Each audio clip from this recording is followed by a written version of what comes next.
দেখুন, এই সিমেন্টের চুলাটা একদম গ্যাস চুলার মতো। খড়ি বা কাঠখড়ি কম লাগবে, আর হাঁড়ি পাতিলে কালিও কম ধরবে। গ্যাস সিলিন্ডারের দাম এখন অনেক বেশি, কিন্তু মাটি বা সিমেন্টের চুলার খরচ একদম কম। কোনো রকমের গ্যাসও লাগবে না, শুধু একটু কাঠখড়ি যথেষ্ট। এমন চুলায় রাঁধতে কার কার ভালো লাগে? শুধু একটু কাঠখড়ি হলেই। আসসালামু আলাইকুম প্রিয় ভাই ও বোনেরা, যে যেখান থেকে ভিডিওটা দেখছেন সবাইকে আন্তরিক শুভেচ্ছা। আজকে আমি আপনাদের সাথে শেয়ার করব সিমেন্টের চুলা, হাতে বানানো। আমি চুলাটাকে গ্যাস চুলার মতো তৈরি করব। দেখেন, প্রথমে আমি পেপারের টুকরা একটা মাটিতে বিছিয়ে নিচ্ছি। তারপরে চুলার ফ্রেমটা বসিয়ে দিচ্ছি। ফ্রেমের সাইড দিয়ে টিন লাগানো হয়েছে। তারপরে মাঝখানে বালতি বসানো হয়েছে। বালতির মাঝখানে একটা ইটা দেওয়া হয়েছে, যাতে বালতিটা লড়চড় না হয়। আর দেখেন, এরকম একটা কলা গাছের ডুম নিয়েছি মুখ বানাবার জন্য। দেখেন, এই একটা কাঠি দিয়ে আমি মাপ করে নিচ্ছি চারদিকে।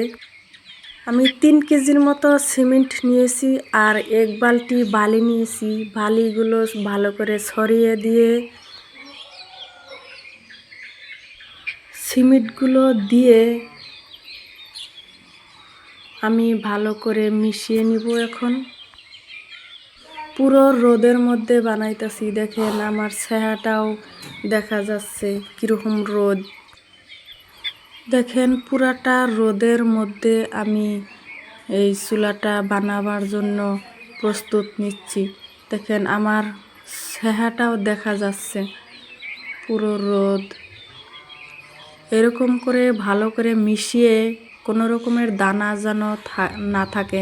দেখেন, এরকম করে মিশিয়ে আমি মাঝখানে গুলো একটু সাইড করে নিয়ে আমি অল্প পানি দিয়ে ভালো করে মিশিয়ে নিচ্ছি। একবারে পানিটা দিয়ে দিবেন না, বেশি হলে তো অসুবিধা হবে। দেখেন, আমি অল্প অল্প করে পানি দিয়ে মিশিয়ে নেওয়া হয়ে গেছে আমার। এখন আমি চুলাটার সাইড দিকে চারদিকে অল্প অল্প করে দিয়ে ভালো করে কুড়নি দিয়ে গুতিয়ে নিব, জানি কোনো রকমের ফাহা না থাকে। এরকম করে ভালো করে চতুর্দিকে দিয়ে আমি কাঠের টুকরা দিয়ে এরকম করে গুতিয়ে নিচ্ছি চারদিকে। কোনো রকমের ফাহা থাকলে অসুবিধা হবে। দেখেন, আমি সিমেন্ট বালি দিয়ে পাথর দিয়ে মিশিয়ে নিই নাই, এজন্য চুলাটা কাটতে হবে এজন্য। দেখেন, আমি মাঝখান দিয়ে পাথর দিয়ে দিচ্ছি।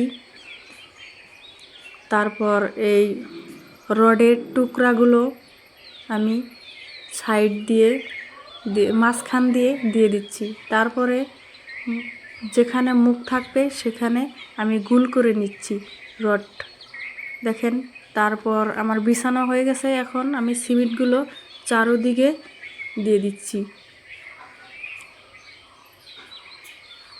চারদিকে অল্প অল্প করে দিয়ে আমি গুতিয়ে নিচ্ছি। দেখেন, কাঠের টুকরা দিয়ে এরকম করে গুতিয়ে নেবেন, নাহলে চুলাটা ফাহা থাকবে। দেখেন, আমার চুলাটা কমপ্লিট হয়ে গেছে, পানিও শুকাবে। পেপারটা আমি কেটে দিচ্ছি সাইড দিয়ে, যাতে পানি ফট করে শুকিয়ে যায়। দেখেন, আমার ফুল গাছ,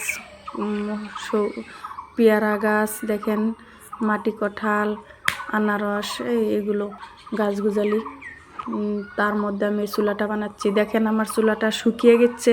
এখন আমি মাঝখানের বালতিটা আমি লড়াচড়া করে বালতিটা উঠিয়ে নিচ্ছি। দেখেন আমার ছেলে স্কুলের থেকে এসে ভাত চাচ্ছে। আমি তো চুলা নিয়ে ব্যস্ত খুব। এই চুলা বানাতে সরা যাবে না, সব সময় এই চুলার কাছে থাকতে হবে। দেখেন আমার শুকায়া গেছে। আমার শাশুড়ি মাকে ডাকছি, ডেকে আমার ফেরামটা উঠিয়ে দিচ্ছি। ওটার সময় একটু ভেঙে গেছে, আমি তার কাঠের টুকরা দিয়ে আমি লাগিয়ে নিয়ে করে দিচ্ছি। দেখেন আমার চুলাটার চারদিকে পেঁপে গাছ, মরিচ গাছ, অ্যালোভেরা, তুলসী গাছ, দেখেন ফুল গাছ, এটা পেয়ারা গাছ, আমার স্টান ভিডিও বানাই স্টান। দেখেন অ্যালোভেরা, দেখেন আমার পেয়ারা গাছে পেয়ারা ধরছে। গাছের তলে আমি চুলাটা বানাচ্ছি। আমার চুলাটা দেখেন আমি মাঝখানে কলার ডুমটা টুকরাটা সরিয়ে দিয়ে আমি মুখটা ভালো করে আস্তে আস্তে কেটে নিচ্ছি। তারপর এই হাসুন দিয়ে ফুঁড়ে নিচ্ছি, জানি কোনো দানা না থাকে। তারপরে আমি সিমেন্ট গুলে নিচ্ছি, এক পোয়ার মতো গুলে কাপড়ের টুকরা দিয়ে আমি এরকম করে নেপে দিচ্ছি। তারপরে নেপা হয়ে গেছে, কুর্নি দিয়ে আমি এরকম করে ডলে ডলে সমান করে নিচ্ছি, তেলতেলা করে নিচ্ছি। দেখেন আমার চুলাটা রেডি, দারুণ। এরকম চুলা কার পছন্দ? আমার তো অনেক পছন্দ। আশা করি আপনাদের আমার হাতে বানানো চুলাটা অনেক ভালো লাগবে। দেখেন আমি একটা পাতিল দিয়ে দেখছি। এরকম চুলা কার পছন্দ হয় কমেন্টে বলবেন। আর ভিডিওটা ভালো লাগলে লাইক কমেন্ট দিয়ে পাশে থাকবেন প্লিজ।